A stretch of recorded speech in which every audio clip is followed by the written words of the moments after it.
আজকে ট্রফিটা আমাদের হলো না। কষ্ট হচ্ছে, অনেক কষ্ট। তবে আমি প্রথম থেকেই বলেছিলাম, আমাদের জেনারেশনের জন্য এই বিশ্বকাপটা শুধু টুর্নামেন্ট না, একটা যুগের সমাপ্তি।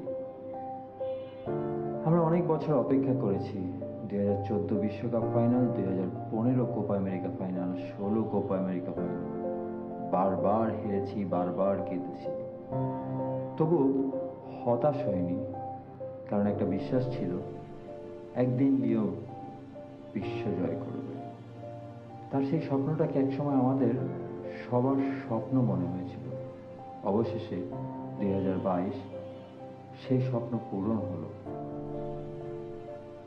2026-এ শেষ পর্যন্ত দেখার ইচ্ছা ছিল, আলহামদুলিল্লাহ পূরণ হয়েছে। কারো আইডল ক্রিশ্চিয়ানো রোনালদো, কারো লিওনেল মেসি, কারো নেইমার।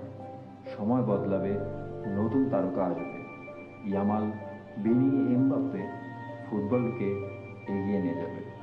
কিন্তু আমাদের শৈশবের আইডল আর কখনো বদলাবে না। উই এন্ড আওয়ার এরা। কংগ্রেচুলেশন স্পেন, তোমরা সত্যি এই ট্রফির যোগ্য ছিলে। মেসির বিদায়টাকে হয়তো অন্যরকম হতে পারত, কিন্তু আজ স্পেন যে ফুটবল খেলেছে তাতে একটা বিষয় পরিষ্কার, ফুটবলের ভবিষ্যৎ নিরাপদ হাতেই আছে। আজ স্পেন হারলে হয়তো একটা ফাইনাল হারত, কিন্তু জিতে তারা দেখিয়ে দিল নতুন প্রজন্ম এসে গেছে। আর আমরা আমরা বিদায় জানাই সেই মানুষটাকে, যিনি আমাদের স্বপ্ন দেখাতে শিখিয়েছেন, বিশ্বাস করতে শিখিয়েছেন, আর অসম্ভবকে সম্ভব হতে দেখিয়েছেন। গ্রাসিয়াস, থ্যাংক ইউ লিও। একই ভালোবাসা, একই গর্ব, আর অসংখ্য স্মৃতি নিয়ে আজ এই যুগের সমাপ্তি। We love you forever and always.